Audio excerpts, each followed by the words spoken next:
Hello student, I am Neeraj from शिक्षा अखाड़ा एक युद्ध अज्ञानता के विरुद्ध। आज हम स्टार्ट करने वाले हैं साइंस। हम स्टार्ट करेंगे साइंस का, जो कि हमारा साइंस का चैप्टर है। चैप्टर नंबर है हमारे पास, बेसिकली हम स्टार्ट करने वाले साइंस का क्लास 10 का चैप्टर नंबर 6। किसका? साइंस का क्लास 10। कौन सी क्लास का? क्लास 10 का चैप्टर नंबर 6।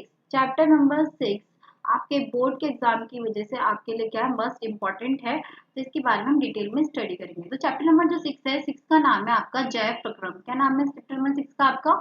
जैव प्रक्रम। जैव प्रक्रम को हम क्या बोलते हैं? Life process. की हमारी जो लाइफ की प्रोसेस है उसके बारे में डिटेल में पढ़ने वाले कि लाइफ प्रोसेस क्या क्या होती है। ठीक है, लाइफ प्रोसेस के बारे में जानते हैं हम पहले थोड़ा सा। तो जानते हैं लाइफ प्रोसेस मीन्स जैव प्रक्रम। देखो, जैव प्रक्रम को हम लोग इंग्लिश में क्या बोलते हैं? Life process. क्या बोलते हैं? Life process. अब लाइफ प्रोसेस क्या होता है? दे रखा है, शरीर की वे सभी क्रियाएं जो शरीर को टूट फूट से बचाती हैं और सम्मिलित रूप में से अनुरक्षण का कार्य करती है, जैव प्रक्रम करती है। मतलब शरीर की वो सारी प्रक्रिया जो शरीर को टूट फूट से बचाती है वो क्या कहलाती है? हमारी जैव प्रक्रम कहलाती है। सम्मिलित रूप से वे सभी प्रक्रम जो जीवों के जीने के लिए आवश्यक है। मतलब इसके अंदर क्या होगा, मतलब कोई भी ऑर्गेनिज्म है उसको जीने के लिए जो चीजें जो आवश्यक है, जो चीजों की नीड होती है, वो सारी चीजें हमारी किस में आती है? एक लाइफ प्रोसेस में आती है। ठीक है, लाइफ प्रोसेस का मतलब क्या होता है? हमारी पूरी बर्थ से लेकर डेथ तक। कब तक का टाइम? बर्थ टू डेथ में इंसान जो भी करता है वो हमारा क्या हो जाता है? एक पूरा लाइफ प्रोसेस होता है। ठीक है, जब बच्चा होता है, छोटा सा बच्चा होता है, वो बड़ा होता है, स्कूलिंग वगैरह जाता है, स्कूलिंग वगैरह के बाद वो कॉलेज जाता है, कॉलेज जाने के बाद उसकी शादी होती है, देन उसके जो बच्चे होते हैं, फिर वो बड़े होते हैं, फिर इस तरीके से ये जो इंसान है वो बुजुर्ग होता है। बुजुर्ग होने के बाद क्या होगा? वो फाइनली डेड हो जाएगा। तो ये क्या होती है? हमारी पूरी एक लाइफ प्रोसेस होती है कि उसने अपने पूरे जीवन प्रक्रिया में जो भी किया, ये पूरा क्या है? हमारा एक लाइफ प्रोसेस है। ठीक है, अगला दे रखा है, उनके अनुरक्षण के लिए आवश्यक है वे सभी प्रक्रम जैव प्रक्रम में आते हैं। क्या आते हैं? जैव प्रक्रम में आते हैं। जैसे कि उत्सर्जन, पोषण, वहन इत्यादि आदि। उत्सर्जन, ठीक है, पोषण, वहन इत्यादि। पोषण इस प्रकार में जीवों द्वारा आवश्यक पोषक तत्वों से प्रकृति से लाए जाते हैं। देखो, पोषण क्या होता है? जो पोषक जो होता है वो कहाँ से लाए जाते हैं? प्राकृतिक तत्व जो कहाँ से मिलते हैं? प्रकृति से मिलते हैं, जिसका जीव अपने शरीर में या शरीर के बाहर पाचन करता है। जो कोई भी ऑर्गेनिज्म, देखो बहुत सारे ऑर्गेनिज्म क्या होते हैं? शरीर के बाहर पाचन करते हैं, शरीर के अंदर पाचन करते हैं। ये पाचन क्रिया होती है जो कि हमारा क्या कहलाती है? डाइजेशन कहलाती है। दे रखा है, जिससे उस जीव को जीने के लिए ऊर्जा मिलती है। देखो, नॉर्मल सी बात है कि फूड से तो भैया सबको ऊर्जा मिलती है। जो ऊर्जा मिलेगी, ऊर्जा मीन्स एनर्जी मिलेगी, तभी तो कोई आगे काम कर पाएगा। अब दे रखा है, उत्सर्जन इस प्रकार में जीवों द्वारा अपने शरीर से, क्या दे रखा है? जीवों द्वारा अपने शरीर से उपाच्य उपाच्य क्रिया के दौरान बिना विषैले पदार्थ को अपने शरीर से बाहर निकाल देता है, जिसे हम क्या कहलाते हैं? उत्सर्जन कहलाता है। देखो, उत्सर्जन का मतलब क्या होता है? एक्सक्रिएशन। क्या मतलब होता है उत्सर्जन का? मतलब क्या होता है? एक्सक्रिएशन। अब एक्सक्रिएशन का मतलब क्या होता है? देखो, अपनी बॉडी से वेस्ट को रिमूव करना, एक्सक्रेट को रिमूव करना। जो कि हमारी बॉडी से, देखो, वेस्ट प्रोडक्ट हमारा बहुत सारा रिमूव होता है। एक होता है यूरिया और एक हार्ड टफ मटेरियल होता है। ठीक है, और इवन हमारा क्या होता है? जो पसीना होता है ना, स्वेट जो होता है, वो भी एक तरीके से क्या है? एक उत्सर्जन की प्रक्रिया में आता है। वो भी क्या एक तरीके से एक वेस्ट मटेरियल है जो कि बॉडी से एक्सक्रीट आउट होता है। ठीक है, ये सारी चीजों के बारे में डिटेल में हम पढ़ने वाले दे रखा है। जैव प्रक्रम में निम्नलिखित जैव प्रक्रम में क्या दे रखा है? जैव प्रक्रम में सम्मिलित प्रक्रियाएं निम्नलिखित है। जो जैव प्रक्रम है उसमें कुछ क्रियाएं निम्नलिखित है। वो कौन सी है? पहला है पोषण, श्वसन, वहन और उत्सर्जन। ठीक है, अब पोषण क्या है कि भाई पोषण को क्या बोलते हैं? पोषण को क्या बोलते हैं? न्यूट्रिएंट्स। ठीक है, क्या बोलते हैं? न्यूट्रिएंट्स। दे रखा है, सभी जीव को जीवित रहने के लिए विभिन्न कार्य करने के लिए ऊर्जा की आवश्यकता होती है। देखो, सभी जो जीव है उनको जीने के लिए किसकी आवश्यकता होती है? ऊर्जा की आवश्यकता होती है। किसकी आवश्यकता होती है? ऊर्जा की आवश्यकता है। ऊर्जा जो उसे कहाँ से मिलेगी? सारी पोषण से मिलेगी। मीन्स उसको कहाँ से मिलेगी? न्यूट्रिशन से मिलेगी। ये ऊर्जा जीवों को पोषण के प्रक्रम से प्राप्त होती है। और ये सारी ऊर्जा कहाँ से प्राप्त होती है? उसके प्रक्रम से प्राप्त होती है, मतलब एक प्रोसेस से प्राप्त होती है। देखो, एक जो हम लोग जब वो कोई भी फूड खाते हैं, तो फूड ऐसा नहीं है कि डायरेक्ट हमें हाथ को एनर्जी चाहिए। एक इंसान है, जैसे कि मान लो ये क्या है? एक इंसान है, ठीक है, बहुत ज्यादा वीक है और इसे क्या चाहिए भैया? एनर्जी चाहिए। तो ऐसा नहीं है कि इसके हाथ से इसे काम करना है लिखने को, तो ये डायरेक्ट हाथ को खाना खिलाएगा, ऐसा तो नहीं है ना। वो क्या करेगा? जो न्यूट्रिशन अपनी अपने माउथ से डालेगा, फिर अपनी बॉडी में डाइजेस्ट करेगा। डाइजेस्ट करने के बाद इस तरीके से वो पूरी बॉडी में फ्लो आउट होगा और यहाँ पे हाथ में एनर्जी आएगी, देन वो क्या करेगा? काम करेगा। ठीक है, ये सारी क्रिया क्या होती है? हमारी पोषण में आती है, मीन्स न्यूट्रिशन में आती है। न्यूट्रिशन क्या होता है हमारा? पता चल गया होगा आपको। अगला दे रखा है कि इस प्रक्रम में क्या दे रखा है, चयापचय नाम की एक जैव रासायनिक क्रिया होती है जो कोशिकाओं में संपन्न होती है। जैसे इसमें संपन्न होने के लिए ऑक्सीजन की आवश्यकता होती है। देखो, संपन्न होने के लिए किसकी आवश्यकता होती है? ऑक्सीजन की। किसकी आवश्यकता होती है? ऑक्सीजन की। अब देखते हैं आगे, इसमें दे रखा है जिसे जीव अपने बाहरी, क्या दे रखा है, जिसे जीव अपने बाहरी वातावरण से प्राप्त करते हैं। किससे प्राप्त करते हैं? बाहरी वातावरण से प्राप्त करते हैं। ठीक है। अगला दे रखा है इस प्रक्रम में ऑक्सीजन का उपयोग और इससे उत्पन्न कार्बन डाइऑक्साइड निष्कासित होना है।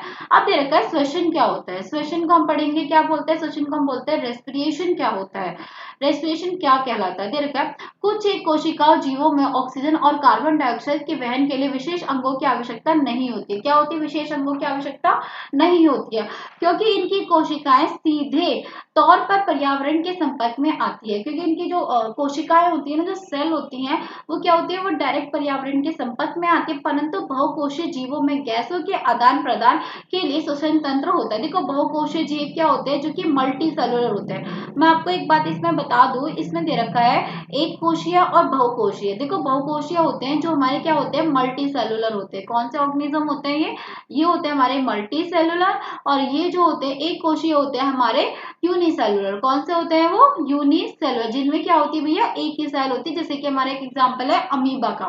ठीक है। श्वसन तंत्र होता है और इनके कोशिकाओं तक पहुंचाने के लिए क्या होती है? इनके लिए एक प्रोसेस होती है। ठीक है। अगली बात की गई हमारी दहन की। किसकी बात की गई है? दहन की। अब दहन क्या होता है? दहन के बारे में हम पढ़ने वाले, दहन नहीं वहन, क्या बात करने वाले हैं हम? वहन के बारे में। दे रखा है वहन वह तंत्र है जिससे परिसंचरण तंत्र कहते हैं। जब रासायनिक अभिक्रियाओं में कार्बन स्रोत ऑक्सीजन का उपयोग ऊर्जा प्राप्ति के लिए होता है, तब ऐसे उत्पाद भी बनते हैं जो शरीर की कोशिकाओं के लिए न केवल अनुपयोगी होते हैं बल्कि ये हानिकारक भी हो सकते हैं। इन अपशिष्ट उत्पादों को शरीर से बाहर निकालना अति आवश्यक है। देखो, वहन का मतलब क्या है? जो हमारी बॉडी में जो भी कुछ हो रहा है, पर यार वो भी तो बाहर निकलना चाहिए। वेस्ट मटेरियल थोड़ी ना बॉडी के अंदर रहेगा, तो भाई वो तो डिजीज कॉज करेगा। अगली बात आती है उत्सर्जन। उत्सर्जन को हम क्या बोलते हैं? एक्सक्रीट आउट कहते हैं। दे रखा है चूंकि ये सभी प्रक्रम सम्मिलित रूप से अनुरक्षण का कार्य करते हैं, इसलिए जैव प्रक्रम में इसलिए इन्हें जैव प्रक्रम कहते हैं। इसलिए इन्हें क्या कहते हैं? जैव प्रक्रम कहते हैं। मीन्स ये एक लाइफ प्रोसेस में काम करते हैं। अब दे रखा है, इसमें दे रखा है जैव रासायनिक प्रक्रम। अब जैव रासायनिक प्रक्रम क्या क्या होते हैं उनके बारे में हम डिटेल में पढ़ने वाले हैं। ठीक है, कि जैव रासायनिक प्रक्रम क्या क्या होते हैं।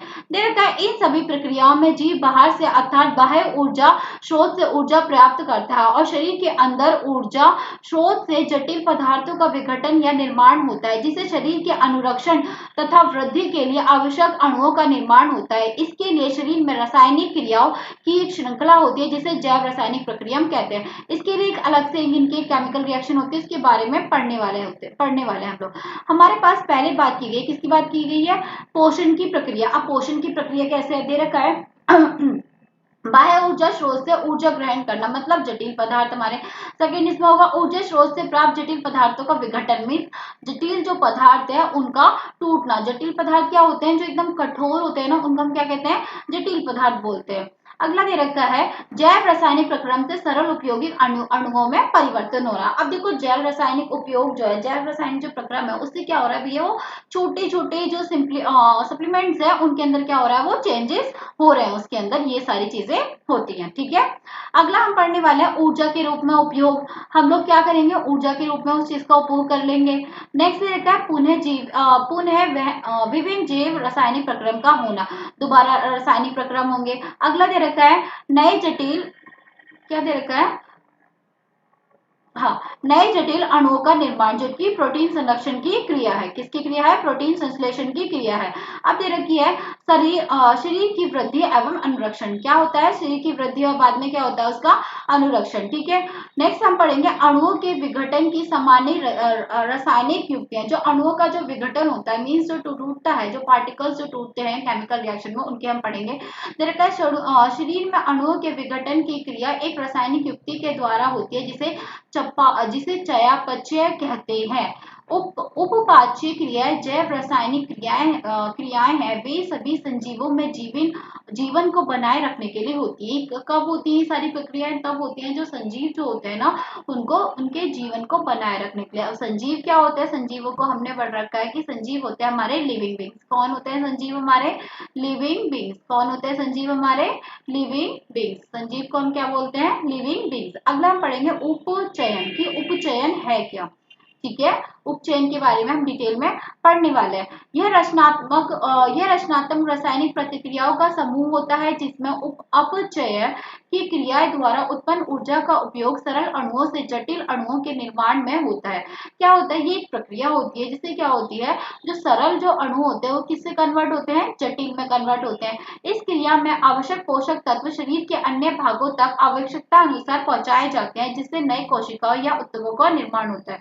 किसका निर्माण होता है? नई कोशिका या फिर ऊतकों का निर्माण होता है। नेक्स्ट बता रखा अपचयन कि अपचयन का क्या होता है। इस प्रक्रिया में जटिल कार्बनिक पदार्थ का विघटन होकर सरल अणुओं में होता है। देखो इसमें क्या होता है कि भाई जो जटिल जो पदार्थ होते हैं वो किसमें टूटते हैं? सरल अणुओं में टूटते हैं। तथा कोशिकाएं श्वसन के दौरान ऊर्जा का निर्माण होता है। ठीक है, जैव प्रक्रम के अंतर्गत निम्नलिखित प्रक्रम आते हैं जो सम्मिलित रूप से अनुरक्षण का कार्य करते हैं। दे रखा है पोषण, श्वसन, वहन या फिर उत्सर्जन। ये भी बता रखा है कि पोषण होते हैं, वहन होती है और उत्सर्जन होता है। ठीक है, नेक्स्ट हम बात करने वाले हैं कि पोषण के बारे में। अब पोषण क्या है, पोषण के बारे में हम डिटेल में स्टडी करेंगे। पोषण को हम क्या बोलते हैं? न्यूट्रिशन। देखते हैं, संजीवों में होने वाले वह प्रक्रिया जिसमें कोई जीवधारी जैव रासायनिक प्रक्रम के द्वारा जटिल पदार्थों को सरल पदार्थों में परिवर्तित कर ऊर्जा प्राप्त करता है और उसका उपयोग करता है, पोषण कहलाता है। क्या कहलाता है? पोषण कहलाता है। मीन्स न्यूट्रिशन कहलाता है। क्या कहलाता है? न्यूट्रिएंट्स कहलाता है कि भाई कुछ भी चीज है जो कि जटिल पदार्थ है, जटिल से केस में कन्वर्ट हो रही है, सरल में कन्वर्ट हो रही है और उसका उपयोग हम कर रहे हैं ऊर्जा प्राप्ति के लिए, उसका हम क्या कहलाते हैं? पोषण कहलाते हैं। अब देखिए जैव रासायनिक प्रक्रम के उदाहरण। जैव रासायनिक प्रक्रम के उदाहरण, पौधों में प्रकाश संश्लेषण की प्रक्रिया। जो पौधों में प्रकाश संश्लेषण की क्रिया होती है। जंतु में पाचन क्रिया। किसकी क्रिया होती है? जंतुओं में पाचन क्रिया की। जंतुओं में पाचन क्रिया कौन सी होती है? ठीक है, अब हम पढ़ने वाले हैं पौधों में प्रकाश संश्लेषण की प्रक्रिया की। पौधों में प्रकाश संश्लेषण की प्रक्रिया क्या होती है? देखते हैं, पौधों में भोजन ग्रहण करने के लिए उस प्रक्रिया को प्रकाश संश्लेषण कहते हैं। पौधों में जो भोजन ग्रहण करा जाता है उस प्रक्रिया को हम क्या कहते हैं?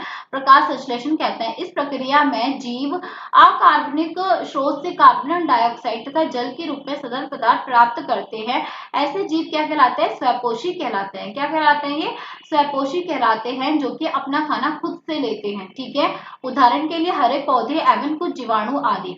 देखो ये वो पौधे होते हैं जो कि क्या होते हैं? जो अपना खाना खुद से बनाते हैं, उन्हें हम क्या कहते हैं? स्वपोषी कहते हैं। ठीक है, जो कि अब एंजाइम्स के बारे में पढ़ेंगे। एंजाइम्स क्या होते हैं? जटिल पदार्थ के सरल पदार्थ में खंडित करने की प्रक्रिया कुछ जैव उत्प्रेरकों का उपयोग करते हैं, जिसे हम क्या कहते हैं? एंजाइम्स करते हैं। मीन्स ये क्या करते हैं? किसी रिएक्शन को आगे बढ़ाने के लिए काम करते हैं। हमारे क्या होते हैं? एंजाइम्स। क्या होते हैं ये? हमारे एंजाइम्स। अगला हम पढ़ने वाले हैं पोषण के प्रकार। अब पोषण के प्रकार क्या है कि टाइप्स ऑफ न्यूट्रिशन कौन कौन से होते हैं? पहला हम क्या पढ़ेंगे? स्वपोषी, फिर हम पढ़ेंगे विषमपोषी, मतलब ऑटोट्रॉप्स और हेटेरोट्रॉप्स। ठीक है, इनके बारे में हम पढ़ने वाले हैं कि भाई ये कौन कौन से होते हैं। स्वपोषी क्या होते हैं? स्वपोषी वो होते हैं जो अपना खाना खुद बनाते हैं। विषमपोषी वो होते हैं जो अपना खाना खुद नहीं बनाते, वो किसी और के ऊपर डिपेंड होते हैं। ठीक है, स्वपोषी कौन होते हैं? जो अपना खाना खुद बनाते हैं। और विषमपोषी वो होते हैं जो अपना खाना खुद नहीं बनाते। ठीक है, उन्हें क्या बोलते हैं? विषमपोषी। अब देखते हैं विषमपोषी में कौन कौन आते हैं। विषमपोषी में आते हैं मृतजीवी पोषण, जो कि क्या है? जीवाणु एवं फंगस। एंड परजीवी पोषण, जो कि कौन से? परजीवी कौन से? जूं, फीता, कृमि, लाइकेन, अमरवेल, पौधा आदि। अब देखा प्राणी समभोजी एवं पूर्ण जातिक पोषण, मनुष्य, अमीबा एवं सभी जानवर जैसे गाय, बकरी, भैंस आदि। इसके बारे में भी मैं आपको बताऊंगी डिटेल में आगे। ठीक है, इसमें यहाँ पे बताया गया पोषण के प्रकार के बारे में लिख दिए गए। सिर्फ या कि स्वपोषी होता है और एक क्या होता है? हमारा विषमपोषी होता है। इनके बारे में, दोनों के बारे में लिख दिया गया कि स्वपोषी क्या होता है और विषमपोषी क्या होता है। देखते हैं, स्वपोषी पोषण की स्वपोषी पोषण क्या होता है, दे रखा है। स्वपोषी पोषण एक ऐसा पोषण है जिसमें जैवधारी जैविक पदार्थ खाद्य का संश्लेषण अकार्बनिक स्रोतों से स्वयं करते हैं। इस प्रकार के पोषण हरप पादे तथा स्वपोषी जीवाणु कहलाते हैं। क्या कहलाते हैं वो लोग? स्वपोषी जीवाणु कहलाते हैं। जो किसका करते हैं? ग्रीन प्लांट्स जो होते हैं भाई वो अपना खाना खुद बनाते हैं। वो किसके प्रेजेंस में बनाते हैं? वो अपना खाना सनलाइट के प्रेजेंस में बनाते हैं। ये प्रोसेस हम बहुत बचपन से पढ़ते हुए आ रहे हैं। इस प्रोसेस को हम बोलते हैं फोटोसिंथेसिस। क्या बोलते हैं इस प्रोसेस को हम लोग? फोटोसिंथेसिस बोलते हैं, जिसकी प्रोसेस में अपना खाना बनाते हुए आ रहे हैं। ठीक है, और इसमें नीचे लिख भी रखा है कि उदाहरण के लिए क्या दे रखा है? हरे पौधे लिखा हुआ है यहाँ पे, हरे पौधे और प्रकाश संश्लेषण करने वाले कुछ जीवाणु। अब दे रखा है कि प्रकाश संश्लेषण, की प्रकाश संश्लेषण होती क्या है कि भैया प्रकाश संश्लेषण प्रोसेस होती क्या? प्रकाश संश्लेषण को हम क्या बोलते हैं? फोटोसिंथेसिस। दे रखा है हरे पौधे जल और कार्बन डाइऑक्साइड जैसे कच्चे पदार्थों का उपयोग सूर्य का प्रकाश और क्लोरोफिल की उपस्थिति में भोजन। ठीक है, इसका उपयोग किस लिए होता है? सूर्य का प्रकाश और क्लोरोफिल की उपस्थिति में भोजन। नेक्स्ट हम पढ़ने वाले विषम पोषी। विषम पोषी को हम क्या बोलते हैं? हीटरोट्रॉप्स। अब ये क्या होता है? पोषण की वह विधि है जिसमें जीव अपना भोजन अन्य स्रोतों से प्राप्त करता है। ये वो होते हैं कि जो अपना जो भोजन होता है वे दूसरों से प्राप्त करते हैं। इसमें जीव अपना भोजन पादप स्रोतों से प्राप्त करता है, ठीक है, अथवा प्राणी स्रोतों से करता है। उदाहरण के लिए क्या है? कवक, फंगस, मनुष्य एवं सभी जानवर आदि। इसमें कौन कौन से जानवर आते हैं भैया? देखो वो आते हैं जो दूसरों के ऊपर डिपेंड होते हैं, जैसे कि हम लोग ह्यूमन बींग्स तो दूसरों के ऊपर ही डिपेंड है। ठीक है, अब देखो इसमें दे रखा है कि विषम पोषी ना भाई इनके भी प्रकार होते हैं। इनके कितने प्रकार होते हैं? इनके भी 3 प्रकार होते हैं कि विषम पोषी कौन कौन से होते हैं। पहला दे रखा है मृतजीवी विषम पोषी। अब देखो मृतजीवी क्या क्या होते हैं? दे रखा है पोषण की वह विधि जिसमें जीवधारी अपना पोषण मृत एवं सड़े गले हो रहे जैव पदार्थों से करते हैं, मृतजीवी पोषण कहलाता है। इस प्रकार के पोषण कवक अधिकतर जीवाणुओं में होते हैं। किसमें होता है? कवक और जीवाणु में होता है। मृतजीवी को हम क्या बोलते हैं? सेप्रोट्रॉप्स। क्या बोलते हैं इनको हम? सेप्रोट्रॉप्स। क्या बोलते हैं हम लोग? सेप्रोट्रॉप्स। ठीक है, अब हम देखते हैं परजीवी को हम क्या बोलते हैं? पैरासाइट। क्या बोलते हैं इन्हें हम? पैरासाइटिक न्यूट्रिशन बोलते हैं इनका। दिखता है परजीवी पोषण की वह विधि है जिसमें ये तो गलत हो गया भाई। वह विधि है जिसमें जीव अन्य किसी जीव से अपना भोजन एवं आवास लेते हैं। ये क्या करते हैं? ये किसी और जीव के ऊपर बैठ जाएंगे, इससे क्या लेंगे? भोजन भी लेंगे और इसकी छत के नीचे भी रहेंगे। ठीक है, ये क्या कहलाते हैं? परजीवी कहलाते हैं। ठीक है, बहुत बेकार जानवर होते हैं। ठीक है, दूसरों का उपयोग करते हैं। नेक्स्ट इनमें बता रखा है कि भैया अब इसमें दे रखा है कि पोषी बता रखा है, दे रखा है इस प्रक्रिया में 2 प्रकार के जीवों की भागीदारी होती है। पहला किसकी है? पोषी। किसकी होती है? पोषी। जिस जीव से खाद्य का अवशोषण परजीवी करते हैं उन्हें क्या कहते हैं? हम पोषी कहते हैं। क्या कहते हैं? उन्हें हम पोषी कहते हैं। अगला क्या होता है? परजीवी।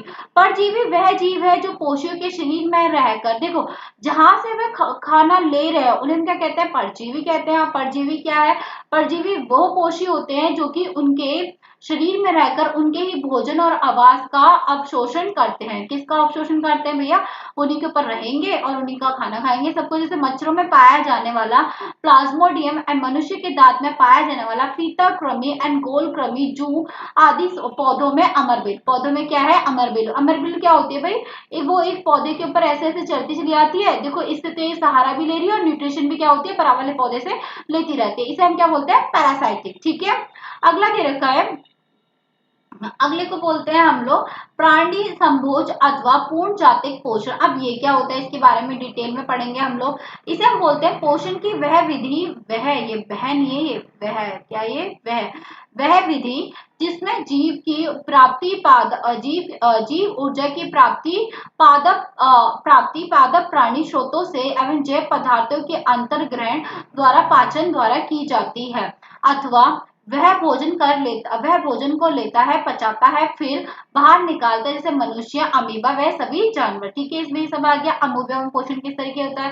देखो अमीबा में पोषण की तरह ही पोषण होता है, मनुष्य की तरह ही पोषण करता है, परंतु शरीर के अंदर पाचन करता है। क्या करता है? ये भी शरीर के अंदर पाचन करता है। ठीक है, अमीबा का हम प्रोसेस पढ़ेंगे पूरा का पूरा। दे रखा है मनुष्य में पोषण। अब मनुष्य में पोषण किस तरीके से होता है? मनुष्य में पोषण प्राणी संभोज विधि के द्वारा, जिसके निम्न प्रकार हैं, जो कि हमारे पास प्रकार क्या? अंतग्रहण, पाचन, अवशोषण, स्वांगीकरण एंड बाह्यक्षेपण। ठीक है, ये सब हम पढ़ने वाले हैं किसके अंदर? इस चैप्टर के अंदर डिटेल में। देखो डिटेल में थोड़ी थोड़ी चीजें बताती जा रही हूँ। अंतग्रहण का मतलब क्या होता है, भोजन को मुंह में लेना। क्या होता है, भोजन को मुंह में लिया, ठीक है। पाचन, पाचन का मतलब क्या होता है भैया, भोजन को पाचन करना। क्या होता है, भोजन को पाचन करना। अब दे रखा है अवशोषण का क्या होता है, पचे हुए भोजन का आवश्यक पोषक तत्वों का रूपांतरण और अवशोषण करना। जो पचा हुआ जो भोजन होता है उसका क्या करना, रूपांतरण करना और उसका अवशोषण करना, ठीक है।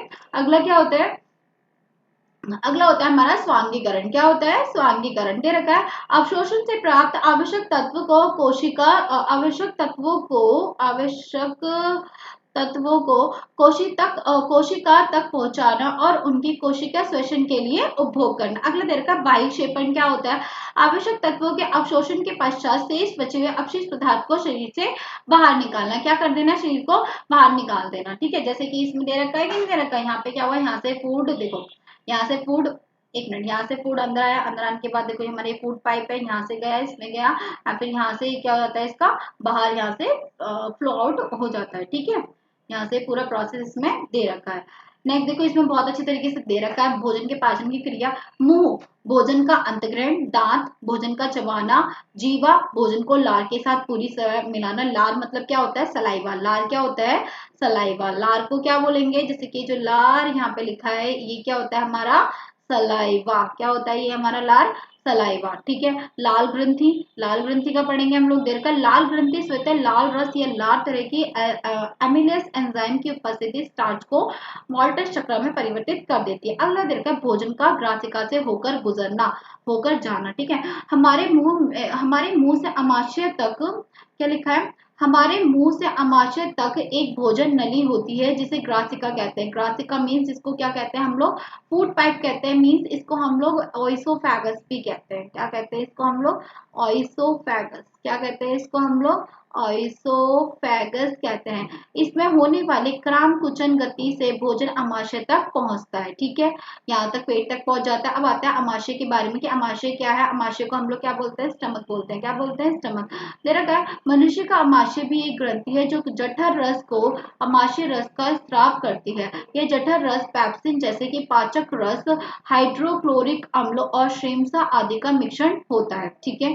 इसके बारे में डिटेल में दे रखा। अब दे रखा अमाशय में होने वाली क्रिया, कि अमाशय में होने वाली क्रिया कौन कौन सी है। पहला है जठर रस, ठीक है। नेक्स्ट है हमारा हाइड्रोक्लोरिक अम्ल। क्या है, हाइड्रोक्लोरिक अम्ल द्वारा अम्लीय माध्यम प्रदान करना, ठीक है।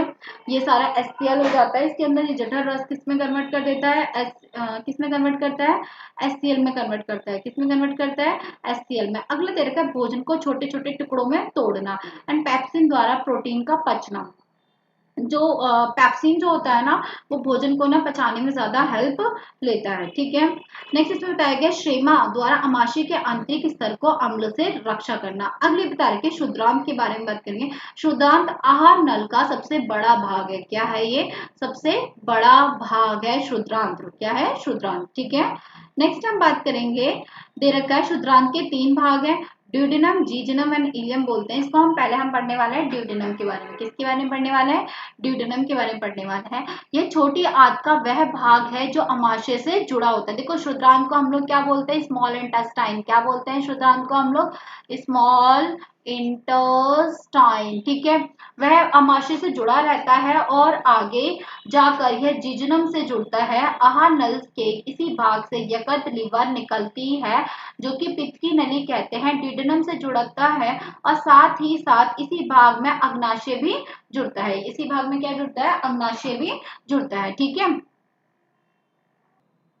अब स्टार्ट करते हैं हम लोग यकृत की। अब यकृत को क्या बोलते हैं हम लोग, लीवर बोलते हैं। क्या बोलते हैं यकृत को हम लोग, लीवर बोलते हैं। क्या बोलते हैं, लीवर। अगला दे रखा है शुद्रांत का यह भाग, क्या लिखा है, शुद्रांत का यह भाग यकृत तथा अग्नाशय से स्रावित होने वाला स्रावण करता है। अब हम पढ़ते हैं यकृत के बारे में कि भैया जो लीवर है वो क्या काम करता है। लीवर के बारे में हम डिटेल में समझने वाले हैं। दे रखा है, क्या लिखा हुआ है, यहाँ पे लिखा है यकृत शरीर की सबसे बड़ी ग्रंथि है। क्या है, सबसे बड़ी ग्रंथि है। यकृत से पित्तरस स्रावित होता है। क्या स्रावित होता है, पित्तरस स्रावित होता है, ठीक है। अगला तरीका जिसमें पित्त लवण होता है और यह आहार नाल के इस भाग में भोजन के साथ साथ मिलकर वसा का भी पाचन करता है। किसका पाचन करता है? ये वसा का भी पाचन करता है, मीन्स फैट का भी पाचन करता है, फैट का भी डाइजेशन करता है। अब दे रखा है पित्त रस के कार्य। अब जो पित्त रस है, जो पेनक्रियाज है, उसके क्या क्या कार्य हैं दे रखा है। अग्नाशय से होने आने वाला भोजन अम्लीय तथा अग्नाशयिक एंजाइमों की क्रिया के लिए यकृत से स्रावित पित्तरस उसे क्षारीय बना देता है। कैसे बना देता है? क्षारीय बना देता है। क्षारीय को हम क्या बोलते हैं? बेस। क्या बना देता है? बेस बना देता है। दे रखा है वसा की बड़ी गोलिकाओं और इमल्सीकरण के द्वारा पित्त रस छोटी वसा गोलिकाओं में परिवर्तित कर देता है। अगली हम बात करने वाले हैं अग्नाशय की। अग्नाशय अब क्या होता है? दे रखा है अग्नाशय भी एक ग्रंथि है जिसमें दो भाग होते हैं। अग्नाशय भी एक ग्रंथि है जिसमें क्या होते हैं? दो भाग होते हैं। अब इसके दो भागों के बारे में पढ़ेंगे। फर्स्ट भाग दे रखा है अतिस्रावी ग्रंथि के भाग। दे रखा है अग्नाशय की अतिस्रावी ग्रंथि जो इंसुलिन नामक हार्मोन का स्रावित करती है। ये कौन सा हार्मोन करती है? इंसुलिन।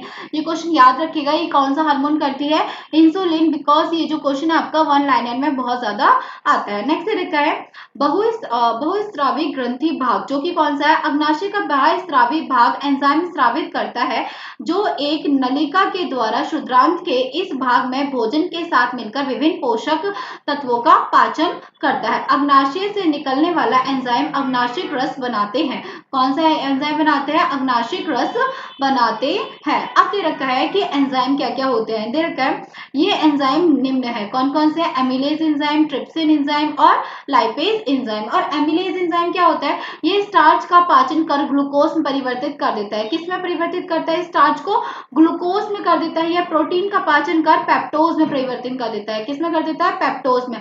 वसन का पाचन वसा अम्ल में करता है। किसमें करता है? जो वसा होता है उसका पाचन किसमें करता है? वसा अम्ल में करता है। नेक्स्ट हम पढ़ने वाला है जिजनम क्या होता है। क्या होता है? जिजनम के बारे में पढ़ने वाला है।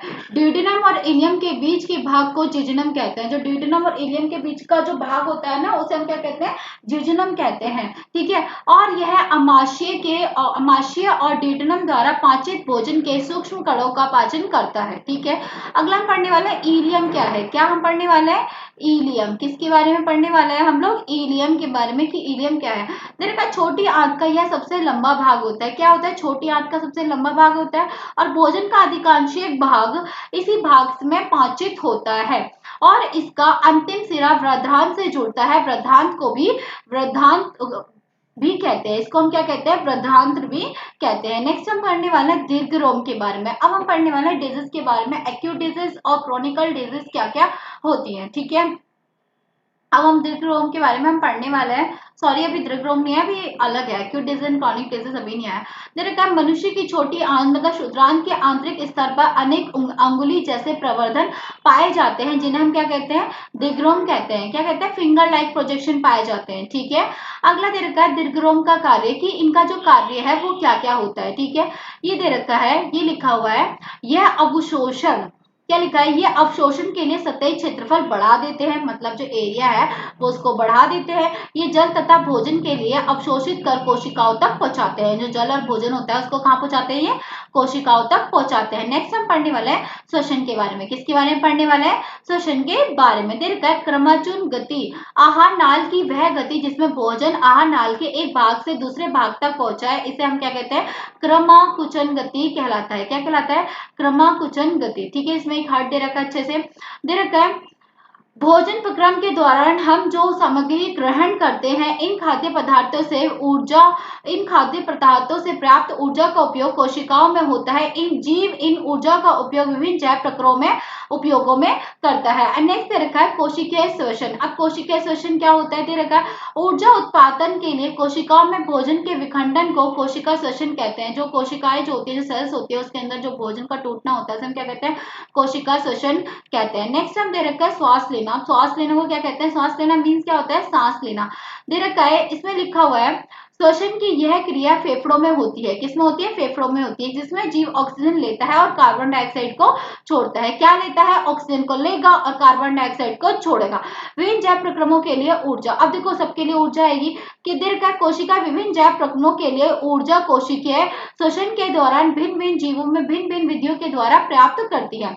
नेक्स्ट लिखा हुआ है ऑक्सीजन की अनुपस्थिति में। दे रखा है कुछ जीव जैसे ईस्ट किण्वन प्रक्रिया के द्वारा क्रीडन प्रक्रिया के समय ऊर्जा प्राप्त करने के लिए करता है। जो ऑक्सीजन जो होती है ना, जैसे कि बहुत सारे, जैसे कि इनके अंदर अमीबा और ये ईस्ट होते हैं ना, इनके अंदर क्या होती है, किण्वन प्रक्रिया होती है, उसकी वजह से ये ऊर्जा लेते हैं। ठीक है, दे रखा है इसका प्रवाह इस प्रकार है। जो इसका प्रवाह है वो कुछ दे रखा है, इसके बारे में नेक्स्ट नीचे लिखा हुआ है। कार्बन, ये पूरा आप पढ़ लेना डिफाइन में, ये इथेनॉल, कार्बन और ऊर्जा मुक्त होता है। नेक्स्ट इसमें लिखा है, चूंकि यह प्रक्रिया ऑक्सीजन की अनुपस्थिति में होती है इसलिए अवायवीय श्वसन कहलाती है। क्या कहलाती है? अवायवीय श्वसन कहलाती है, क्योंकि इसमें क्या होता है कि भैया ऑक्सीजन नहीं होती है, ऑक्सीजन प्रेजेंट नहीं होती, वायवीय और अवायवीय। अगर आपको याद हो अच्छे से तो इसको ना हमने बहुत छोटी क्लास में एक अच्छा सा डिफाइन करा था, जो इस टाइम मुझे याद नहीं हो रहा। अगर आप लोग को याद आ रहा है तो प्लीज कमेंट सेक्शन में बताइएगा जरूर कि क्या है। ठीक है, नेक्स्ट हम लोग बात करते हैं, देखा ऑक्सीजन के अभाव है। हम देखते हैं ऑक्सीजन के अभाव में क्या होगा। लिखा है इसके अंदर, अत्यधिक व्यायाम के दौरान अथवा अत्यधिक शारीरिक परिश्रम के दौरान हमारे शरीर की पेशियों में ऑक्सीजन का अभाव की स्थिति में होता है। जब शरीर में ऑक्सीजन की मांग की अपेक्षा पूर्ति कम होती है। क्या होती है?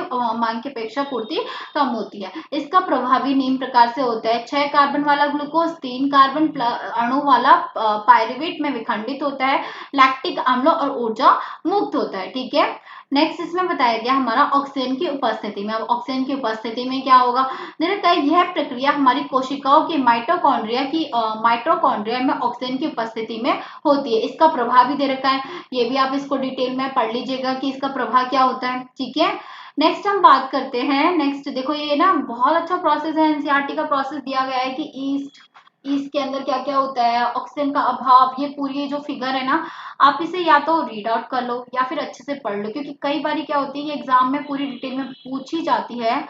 ये मस्ट इम्पॉर्टेंट है, मतलब मोस्ट इम्पॉर्टेंट है। क्या है ये? मोस्ट इम्पॉर्टेंट है आपकी ये वाली फिगर। ठीक है, नेक्स्ट हम पढ़ने वाले हैं वायवीय श्वसन की। वायवीय जो श्वसन होता है वो क्या होता है। ठीक है, अब वायवीय श्वसन पढ़ेंगे कि ये क्या होता है। देखा ग्लूकोज विखंडन की वह प्रक्रिया ऑक्सीजन की उपस्थिति में होता है जिसे वायवीय, उसे क्या कहते हैं? वायवीय श्वसन कहते हैं। अगला देखा अवायवीय श्वसन। देखा ग्लूकोज विखंडन की वह प्रक्रिया है जो ऑक्सीजन की अनुपस्थिति में होती है जिसे हम क्या कहते हैं? अवायवीय श्वसन कहते हैं। क्या कहते हैं? अवायवीय श्वसन कहते हैं। अब अवायवीय श्वसन और वायवीय श्वसन जो है, अब ये भी देखने वाले कि इसमें क्या होती है।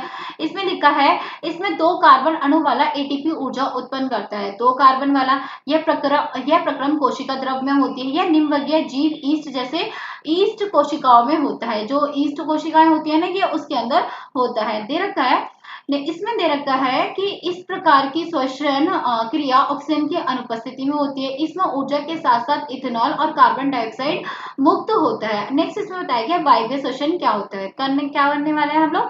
वायवीय श्वसन के बारे में बता रखा है कि इसमें एटीपी कितनी चाहिए होगी?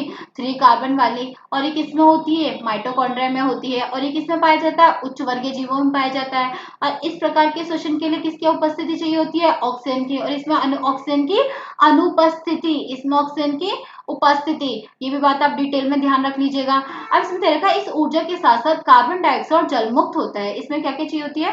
कार्बन डाइऑक्साइड नहीं होती और ये सारी चीजें इसके अंदर नहीं होती है। ठीक है, अब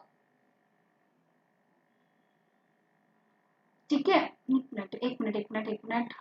ठीक है, अगला नेक्स्ट हम बात करते हैं। इसमें दिया गया है, इसमें हम बात करते हैं, दे रखा है इसमें ऊर्जा के साथ साथ कार्बन डाइऑक्साइड और जल मुक्त होता है। इसमें क्या क्या चाहिए होती है? ऊर्जा, और क्या चाहिए होती है? इसमें कार्बन डाइऑक्साइड होती है। दे रखा है अब ऊर्जा का उपयोग किस तरीके से करेंगे। जो हमें एनर्जी जो मिल गई है एटीपी की फॉर्म में, हमें एनर्जी मिली है। क्या मिली है? एटीपी की। ठीक है, अब एटीपी की जो फॉर्म में जो एनर्जी मिली है उसके बारे में हम पढ़ने वाले। दे रखा है कोशिका श्वसन द्वारा मोचित ऊर्जा तत्काल ही एटीपी में नामक अणु के संश्लेषण में प्रयुक्त हो जाती है, जो कोशिका की अन्य क्रियाओं के लिए ईंधन की तरह प्रयुक्त करती है। अब ये रखा एटीपी के विखंडन से एक निश्चित मात्रा में ऊर्जा मोचित होती है जो कोशिकाओं के अंदर होने वाली अंतरशोमी क्रियाओं का परिचालन करती है। क्या करती है? परिचालन करती है। नेक्स्ट हम पढ़ने वाले हैं, इसमें दे रखा है इस ऊर्जा का उपयोग शरीर विभिन्न जटिल अणुओं के निर्माण के लिए भी करता है, जो जटिल अणु होते हैं उनके लिए भी करता है, जिससे प्रोटीन का संश्लेषण भी होता है। यह प्रोटीन का संश्लेषण शरीर में नई कोशिकाओं का निर्माण करता है। किसका निर्माण करता है? नई कोशिकाओं का निर्माण करता है। दे रखा है एटीपी का उपयोग पेशियों के सिकुड़ने, तंत्रिका, आवेग का संचरण आदि अनेक क्रियाओं के लिए भी होता है। एटीपी का उपयोग इन सब कामों के लिए भी होता है कि नहीं होता? अगला हम बताते हैं वायवीय जीवों में वायवीय श्वसन के लिए आवश्यक तत्व। अब जो वायवीय जीव होते हैं उनके लिए जो श्वसन में जो आवश्यक तत्व है उसके बारे में हम बात करने वाले हैं। दे रखा है पर्याप्त मात्रा में ऑक्सीजन ग्रहण करें। ठीक है भाई, श्वसन कोशिका वायु के संपर्क में हो। ठीक है, अब हम पढ़ेंगे श्वसन क्रियाएं, सांस लेने में अंतर। कि सांस लेने में अंतर और श्वसन क्रियाएं जो होती है उसमें क्या फर्क होता है, ये सब हम पढ़ने वाले हैं। दे रखा है यहाँ लिखा है यह एक जटिल जैव रासायनिक प्रक्रिया है जिसमें पाचित खाद्यों का ऑक्सीकरण होता है। यह प्रक्रिया माइटोकॉन्ड्रिया में होती है। इस प्रक्रिया में ऊर्जा का निर्माण होता है। अब श्वसन क्रिया पढ़ने वाले हैं कि ये क्या होती है। दे रखा है ऑक्सीजन लेने और कार्बन डाइऑक्साइड छोड़ने की प्रक्रिया को क्या कहते हैं? श्वास लेना कहते हैं। सबको पता है कि भैया ऑक्सीजन लेंगे और कार्बन डाइऑक्साइड को छोड़ेंगे, इसे हम क्या कहते हैं? रेस्पिरेशन कहते हैं। और ये किसमें होती है भाई? फेफड़ों में होती है। इसमें किसमें होती है? बेसिकली फेफड़ों में होती है। अब इसमें लिखा हुआ है यहाँ पे एक और बात लिखी हुई है, दे रखा है इससे ऊर्जा का निर्माण नहीं होता और यह रक्त को ऑक्सीजन युक्त करता है और कार्बन डाइऑक्साइड को मुक्त करता है। नेक्स्ट हम बात करते हैं विसरण क्या है। दे रखा है कोशिकाओं की झिल्लियों द्वारा कुछ चुने हुए गैसों का आदान प्रदान होता है। इस प्रक्रिया को क्या कहते हैं? हम विसरण कहते हैं। क्या कहते हैं इस प्रक्रिया को? हम लोग विसरण कहते हैं। अब दे रखा है पौधों में विसरण की दशा, की पौधों में विसरण की जो दशा है वो क्या होती है। ठीक है, इसके बारे में हम पढ़ने वाले हैं। दे रखा है विसरण की दशा, जो विसरण की दिशा पर्यावरणीय अवस्थाओं तथा पौधे की आवश्यकताओं पर निर्भर करती है। अब दे रखा है पौधे रात्रि में श्वसन करते हैं। जब कोई प्रकाश संश्लेषण की क्रिया नहीं हो रही होती तो कार्बन डाइऑक्साइड का निष्कासन करते हैं और ऑक्सीजन ग्रहण करते हैं। देखो कार्बन डाइऑक्साइड का क्या करेंगे? निष्कासन करेंगे, मतलब निकाल देंगे। ऑक्सीजन क्या करेंगे? ग्रहण, सॉरी, कार्बन डाइऑक्साइड लेंगे और ऑक्सीजन क्या करेंगे? ग्रहण करेंगे। सॉरी, मैंने अभी उल्टा बोला। ये बोला कि ये कार्बन डाइऑक्साइड को लेते हैं और ऑक्सीजन को क्या करते हैं? ये छोड़ते हैं। ठीक है, बट यहाँ क्या करेंगे? ऑक्सीजन ग्रहण करते हैं। दे रखा पौधे दिन में प्रकाश संश्लेषण की क्रिया करते हैं। ठीक है, ये तो सबको पता है। श्वसन के दौरान निकली CO2 प्रकाश संश्लेषण में प्रयुक्त हो जाती है, अतः CO2 नहीं निकलती है। इस समय ऑक्सीजन का निकलना मुख्य घटना है। ठीक है, आई बात समझ में? इसमें क्या होगी? ऑक्सीजन निकलेगी और उसमें CO2 ली जाएगी इसके अंदर। ठीक है, अगला दे रखा है कि कठिन व्यायाम करके, जो कठिन एक्सरसाइज वगैरह करते हैं, क्या करते हैं? अपनी जो सांस लेने की जो दर है ना उसको बढ़ा लेते हैं। ठीक है, कठिन व्यायाम के समय सांस की दर जो होती है वो अधिक हो जाती है। क्योंकि कठिन व्यायाम से कोशिकाओं में श्वसन क्रिया की दर बढ़ जाती है, जिससे अधिक मात्रा में ऊर्जा, क्या ये? ऊर्जा का खपत होता है। ऑक्सीजन की मांग कोशिकाओं में बढ़ जाती है और अधिक मात्रा में CO2 निकलने लगते हैं, जिससे श्वास की दर अधिक हो जाती है। क्या हो जाती है? श्वास की दर अधिक हो जाती है। ठीक है, श्वास की दर क्या हो जाती है? अधिक हो जाती है। अब फिर मनुष्यों में वहन, अब वहन क्या होता है भैया? वहन को हम बोलते हैं फ्लो। क्या बोलते हैं? फ्लो। जैसे कि हमारे पास क्या होता है भैया? ब्लड क्या होता है? ये क्या होता है? ब्लड भी फ्लो होता है। अब देखो ब्लड की जो कैपिलरीज भी होती हैं बहुत सारी, जो ठीक है, दे रखा है रक्त नलिका है। हमारे शरीर में परिवहन के कार्य को संपन्न करने के लिए विभिन्न प्रकार की रक्त नलिकाएं होती है। ये 3 प्रकार की है। कौन सी है? धमनी, शिरा और कोशिकाएं। ठीक है, कौन सी है? धमनी, शिरा और कोशिकाएं। देखते हैं वे रक्त वाहिकाएं जो रक्त को शरीर के अन्य भागों तक ले जाती है हृदय से। कहां से? हृदय से, मतलब हार्ट से शरीर के अन्य भागों तक ले जाती है, वे क्या कहलाती है? धमनी कहलाती है।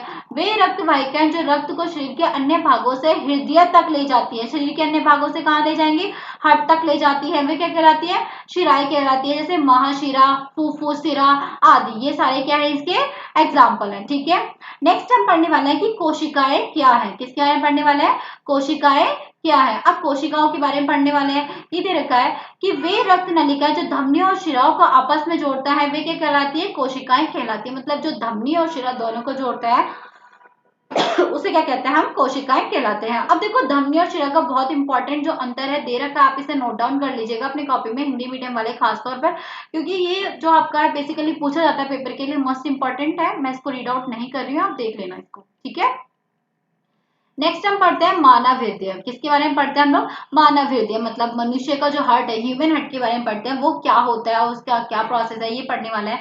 देखा, हृदय एक पेशीय अंग है जिसकी संरचना हमारी मुट्ठी के आकार जैसी है। जैसे मुट्ठी बंद होती है ना, इस तरीके से क्या बना हुआ है? हार्ट बना हुआ है। ये ऑक्सीजन युक्त रक्त और कार्बन डाइऑक्साइड युक्त रक्त प्रवाह के दौरान एक दूसरे से मिलने से रोकने के लिए कई कोष्ठों में बटा होता है, मतलब कई पार्ट्स में बटा होता है, जिसका कार्य शरीर के विभिन्न रक्त को इकट्ठा करना और फिर पंप द्वारा शरीर के अन्य भागों तक पहुंचाना होता है। मतलब ये करते हैं, शरीर के रक्त को इकट्ठा करता है, उसको पंप करता है, उसका प्यूरिफिकेशन करता है, देन क्या करता है? पूरी इस बॉडी में फ्लॉट करने का काम करता है। ठीक है, अब इसके देखो भाई, ये चार कोष्ठ होते हैं। क्या होते हैं? ये चार कोष्ठ होते हैं, दो बाई और दो दाई और, मतलब लेफ्ट और राइट। ठीक है, नाम दिया गया, पहले दिया गया दाया अलिंद। क्या होता है? दाया अलिंद। ये शरीर के ऊपरी और निचले भाग में होता है।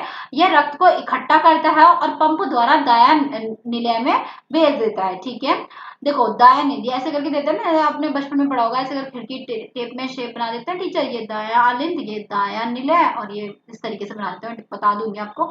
इधर का दाया निलय, इधर का यह रक्त को फुफ्फुस धमनी के दौरान फुफ्फुस फेफड़ों के ऑक्सीकृत होने के भेजता, मतलब इसको क्या करता है एकदम, ये कहाँ तक भेजता है? इसमें जब ऑक्सीजन मिल जाता है ना, तब ये भेजता है हमारे फेफड़ों तक। ठीक है, सॉरी, ऑक्सीजन मिल जाता है, इसको पंप करता है। ठीक है, अगला दे रखा है बाया अलिंद। ये दे रखा है, यह रक्त को फुफ्फुस से फुफ्फुस शिरा के द्वारा लाया जाता है और यह रक्त को इकट्ठा कर बाया निलय में भेज देता है दोबारा से। अब देखो बाया निलय बाया अलिंद से भेजे गए रक्त को महाधमनी के द्वारा पूरे शरीर में संचारित कर देता है। देन क्या होता है? पूरे शरीर में जो ब्लड है वो क्या होता है?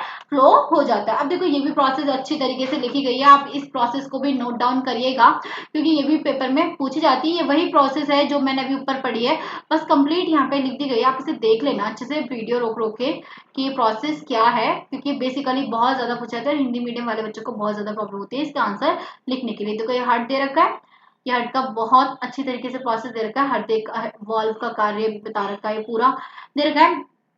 यहाँ पे मैं वॉल्व बता देती हूँ आपको एक बारी।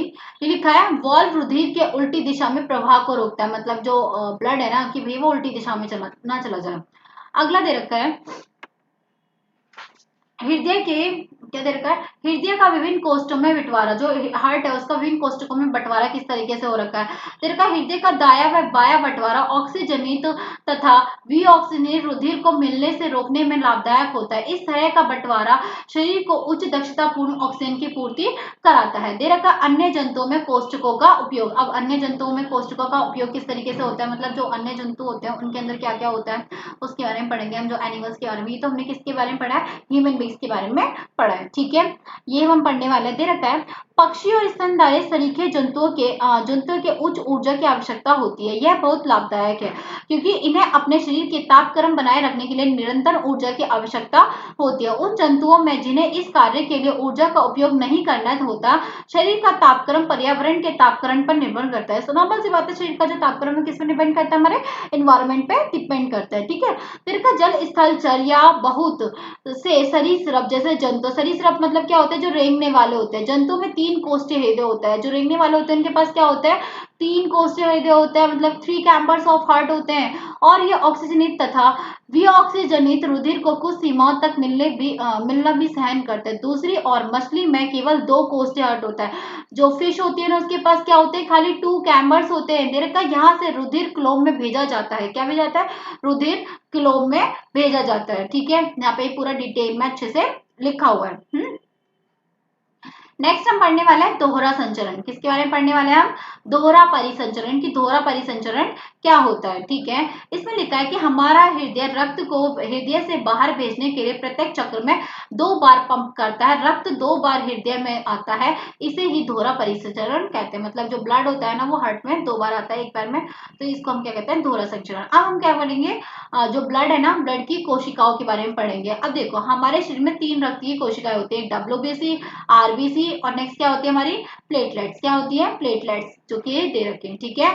अब हम पढ़ने वाले हैं लाल रक्त कोशिका में, पढ़ने वाला श्वेत रक्त कोशिकाएं जो कि WBC, ये हमारे शरीर में बाहरी तत्व या संक्रमण को लड़ती है, मतलब ये क्या होती है, फाइटर सेल्स होती है। लाल रक्त कोशिकाएं क्या होती है, लाल रक्त कोशिकाएं मुख्यतः हीमोग्लोबिन की बनी होती है जो रक्त को लाल प्रदान करती है, जो ब्लड को क्या प्रदान करती है, लाल रंग प्रदान करती है। अब हीमोग्लोबिन का कार्य क्या होता है, रक्त को लाल रंग प्रदान करता है, यह ऑक्सीजन से उच्च बंधुता रखता है और ऑक्सीजन और कार्बन डाइऑक्साइड को एक स्थान से दूसरे स्थान तक ले जाता है। अब प्लेटलेट्स का कार्य क्या होता है, देखो प्लेटलेट्स का कार्य होता है कि जो ब्लड है ना, जो फ्लो हो रहा है उसको रोकना।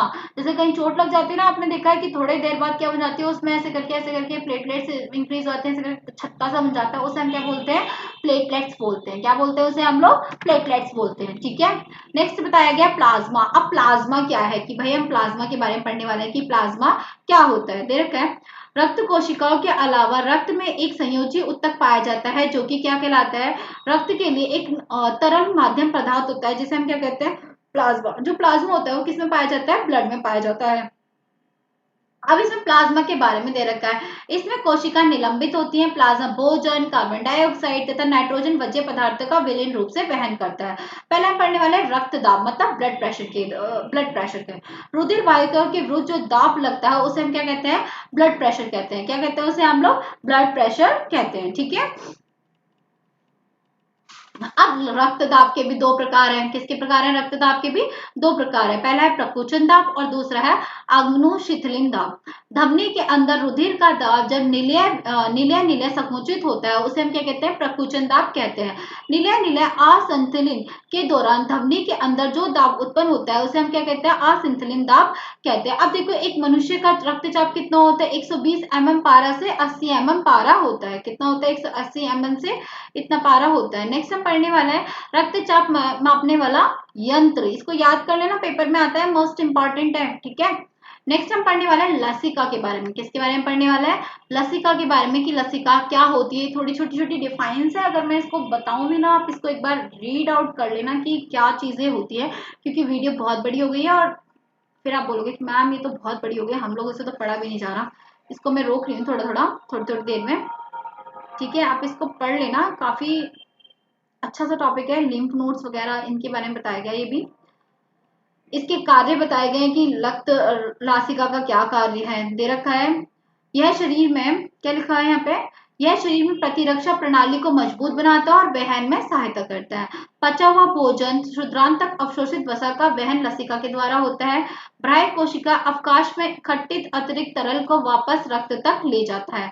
लसिका में पाए जाने वाले लिम्फोसाइट संक्रमण के विरुद्ध लड़ते हैं, ठीक है, ये संक्रमण के विरुद्ध लगते हैं। अब देखा है पादपों में परिवहन प्लांट्स के अंदर किस तरीके से होता है, ये प्लांट्स का भी बताया गया है। दे रखा है पादप शरीर के निर्माण के लिए आवश्यक कच्ची सामग्री अलग से की जाती है, अलग से प्राप्त की जाती है। पौधे के लिए नाइट्रोजन, फास्फोरस, दूसरे खनिज लवण के लिए मृदा निकटतम तथा प्रचुरतम स्रोत है, इसलिए इन पदार्थों का अवशोषण जड़ों द्वारा मृदा के संपर्क में रहते में किया जाता है। यदि मृदा के संपर्क में अंगों में तथा क्लोरोफिल युक्त अंगों में दूरी बहुत कम है तो ऊर्जा कच्ची सामग्री पादप शरीर के सभी भागों में आसानी से विस्तृत हो सकती है। पादपों के शरीर एक बहुत बड़ा भाग मृत कोशिकाओं का होता है, इसलिए पादपों को कम ऊर्जा का दे रखा है, कम ऊर्जा की आवश्यकता होती है तथा ये अपेक्षाकृत धीमे वहन तंत्र प्रणाली का उपयोग कर सकते हैं, इसलिए इसमें सवहन उत्तक जाइलम तथा फ्लोएम की महत्वपूर्ण भूमिका होती है। देखो क्या इसमें बता रखा है, बेसिकली बता रखा है जो भैया प्लांट्स है, अब इनके अंदर भी तो जाएगा कहीं से न्यूट्रिशन वगैरह जाने का कुछ तो रास्ता होना चाहिए, तो इसके अंदर होता है जाइलम होता है, फ्लोएम होता है, ये दो पार्ट से जो कि हेल्प करते हैं, इनके बारे में इसमें डिटेल में पढ़ना है हमें, दो पार्ट्स के बारे में कि जाइलम क्या होता है, फ्लोएम क्या होता है। देखो हम छोटी छोटी चीजें बेसिकली हम जल्दी पढ़ते हैं। दे रखा है जाइलम का कार्य। अब जाइलम का क्या कार्य होता है, यह मृदा प्राप्त, यहाँ पे लिखा हुआ है, दे रखा है यह मृदा प्राप्त जल खनिज लवणों को पौधे के अन्य भाग से पत्तियों तक ले जाता है। दे रखा है यह पत्तियों से जहां प्रकाश संश्लेषण के द्वारा बने उत्पादों का पौधों के अन्य भागों तक वहन करता है। ये किसका कार्य होता है, फ्लोएम का कार्य होता है, और ये किसका कार्य होता है, जाइलम का कार्य होता है। ये क्या होता है, मिट्टी से प्राप्त जो खनिज लवण होते हैं कहाँ तक ले जाता है, पत्तियों तक ले जाता है, और पत्तियों से जहाँ प्रकाश संश्लेषण द्वारा बने पौधों के अन्य भागों तक ले जाता है। ये कौन सा ले जाता है, ये फ्लोएम ले, दोनों ना भाई बहन की तरह काम करते हैं कि आधा काम तू कर आधा काम मैं करूंगा, ठीक है। अब दे रखा पादपों में जल का वहन दहन, ये भी स्टेप्स लिखे हुए हैं। ये स्टेप्स को अगर आप रीड आउट कर सकते हो तो बहुत अच्छी बात है, क्योंकि ये बहुत अच्छे तरीके से समझ में आएगा। सिर्फ रीड आउट करने से आपको क्लेरिफाई हो जाएगा कि ये क्या चीज बोली गई है, ठीक है। बहुत अच्छे अच्छे स्टेप्स हैं, डायरेक्ट बस बोले गई है कि यहाँ से वहां गया, उधर से उधर में गया, बस उसने उसको खींचा, बस यही सब बताया गया है। अब दे रखा है भोजन तथा अन्य दूसरों का परिवहन कैसे होता है। देखो सुक्रोज शरीर पदार्थ फ्लोएम उत्तक में एटीपी से प्राप्त ऊर्जा से ही स्थानांतरित होते हैं। यह उत्तक का परिसरण दाब बढ़ा देता है, जिसे जल इसमें प्रवेश कर देता है। यह दाब पदार्थों की फ्लोएम से उत्तक तक ले जाता है, जहां दबाव कम होता है। यह फ्लोएम को पादप की आवश्यकता के अनुसार पदार्थों का स्थानांतरण कराता है। उदाहरण के लिए बसंत में जड़ व तने के उत्तक में डंडरी शर्करा का स्थानांतरण कलिकाओं में होता है, जिसे वृद्धि के लिए ऊर्जा की आवश्यकता होती है, ठीक है। ये बताया गया। अब बताया गया उत्सर्जन। अब उत्सर्जन के बारे में पढ़ेंगे कि जो एक्सक्रिएशन होता है उसके बारे में पढ़ने वाला है, सबके बारे में पढ़ेंगे। देखा वह जैव प्रक्रम जिसमें इन हानिकारक उपाच्य वैज्य पदार्थों का निष्कासन होता है, उसे हम क्या कहते हैं, उत्सर्जन कहलाते हैं। अब अमीबा में उत्सर्जन किस तरह होता है। एक कोशिकीय जीव अपने शरीर में अपशिष्ट पदार्थों को शरीर की सतह से जल में विस्तृत कर देता है। क्या कर देता है, जल में विस्तृत कर देता है। देखा बहुकोषीय जीवों में उत्सर्जन। अब बहुकोषीय जीवों में उत्सर्जन किस तरीके से होता है।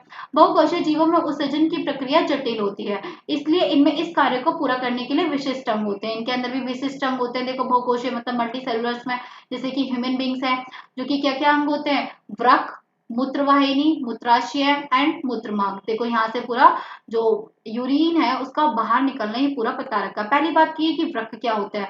मनुष्य की एक जोड़ी वृक्क होती है जो अंदर में रीढ़ की हड्डी के दोनों ओर स्थिर होते हैं, ठीक है। दो होते हैं मनुष्य के अंदर, ठीक है, ठीक है। आगे हम पढ़ने वाले हैं। अब देखो उत्सर्जन की प्रक्रिया के बारे में पढ़ेंगे। देखा वृक्क में मूत्र बनने के लिए मूत्र वाहिनी में होता है तथा मूत्राशय में आ जाता है, तथा यह तब तक एकत्र रहता है जब तक कि मूत्र मार्ग से वह निकल नहीं जाते, तब तक वहां पे एकत्र रहता है, मीन्स इकट्ठा रहता है। अब देखा उत्सर्जित पदार्थ। उत्सर्जन के उपरांत निकलने वाले अपशिष्ट पदार्थ का उत्सर्जन क्या कहलाता है, उत्सर्जित पदार्थ कहलाता है, जो कि क्या होता है, नाइट्रोजन वज्य पदार्थ, ठीक है। क्या है, नाइट्रोजन। अब नेक्स्ट दे रखा है यूरिक अम्ल, अमोनिया, क्रिएटिन। अब ये सब के बारे में हम पढ़ने वाले हैं। अगला दे रखा है वृक्क का कार्य, कि वृक्क का जो कार्य है उसके बारे में हम पढ़ने वाले हैं कि वृक्क का कार्य क्या है। देखो वृक्क का कार्य हम पढ़ने वाले हैं। ये दे रखा है शरीर में जल और अन्य द्रव का संतुलन बनाता है, जिससे रक्तचाप नियंत्रित होता है। यह रक्त से खनिजों तथा लवणों को नियंत्रित कर फिल्टर कर देता है, ठीक है। यह भोजन, औषधि तथा विषाक्त पदार्थों से अपशिष्ट पदार्थों को छानकर बाहर निकालता है। यह शरीर में अम्ल और क्षार की मात्रा को नियंत्रित करने में मदद करता है। देखा विक्राणु क्या काम करता है। प्रत्येक रक्त में निस्संदेह एकक को विक्राणु कहते हैं। क्या कहते हैं, विक्राणु कहते हैं, ठीक है। अब थोड़ा सा इसके बारे में देखो, यहाँ पे एक फिगर भी बहुत अच्छा सा दे रखा है, पेपर में आता भी है। इस फिगर को मैं बता दूं, अगर आप इसकी स्टडी कर लेना और इसको ना थोड़ा सा इसका जो फिगर है ना उसे अच्छे से कर लेना, इंपॉर्टेंट है, पेपर में पूछा जाता है, ठीक है। अब मूत्र बनने के लिए नियम। अब नियम भी होते हैं, देखो भैया क्या क्या नियम है दे रखा है। यहाँ पे लिखा हुआ है, क्या लिखा हुआ है, यह निम्नलिखित कारकों पर निर्भर करता है। जल की मात्रा पर पूर्ण करता है, ठीक है। शरीर में उपलब्ध अतिरिक्त जल की मात्रा, कितना विलेय पदार्थ उत्सर्जित करना है। शरीर में निर्जलीकरण की अवस्था में वृक्क का कार्य। दीर्घ शरीर में निर्जलीकरण की अवस्था में वृक्क मूत्र बनने की प्रक्रिया को कम कर देता है। यह एक विशेष प्रकार का हार्मोन के द्वारा नियंत्रित होता है, ठीक है। एक विशेष प्रकार के हार्मोन होता है, उसके द्वारा ये सब होता है। अब दे रखा है वृक्क की क्रयहीनता, जो क्रियाहीनता होती है वो क्या है, संक्रमण, आघात तथा वृक्क के सीमित रक्त प्रवाह आदि कारणों से कई बार वृक्क कार्य करना कम कर देता है और बंद कर देता है। इसे ही वृक्क की क्रयहीनता कहते हैं। इससे शरीर में विषैले अपशिष्ट पदार्थ संचित होते जाते हैं, जिससे व्यक्ति की मृत्यु भी हो सकती है।